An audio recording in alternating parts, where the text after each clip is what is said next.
and our delegates. Abantu okushabwa okutandika kuza omu mishomo ya financial literacy n'obw'omushubuzi David Byamukama abyari omu rukiiko rwa boona orwa Kyamuhunga abamwe Sacco oro rubire Mashongo Church of Uganda omu Kyamuhunga.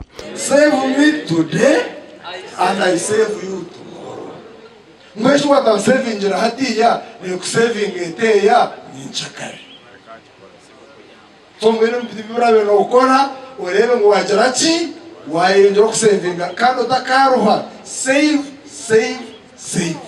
So nasima abantu bamushinyi abo kweyunga ha Kyamuhunga Sacco kandi sabo gumizemu bagule ma shares abukubati modern murembe gunyakorosa zino gweito abaroho tina kuplaningira abana baitu.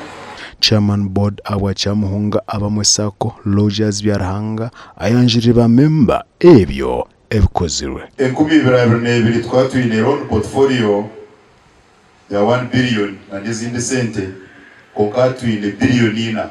Then kokureba savings za members umwaka 2022 twatwine million bina nkaga na mkaga atwine billion emwe. Performance yitu eizene kurakurana kandi tukurakurana abuceka 55 ahariga na buri mwaka. Hati noreba buriya twaturiyo biliyoni 2 haturiyo biliyoni 4 n'icweka kandi umwaka guru kwijatira ntwenda biliyoni 8 kandi ntuza kuzesi. Manager Julius nakora ayenje yanje rente katika arba member najango amurundo gw'abakazi nibenda kubahereza rona percenti 2 ngubongere kwetungura. Bakorire abantu noro kubamba gamba ebatungiromu bayombeka amaju bashomesa abana haturese na products ensya ez'abacyara abacyara mbatwara percenti 2 tuzubahire kujangwa amakagabo gabone.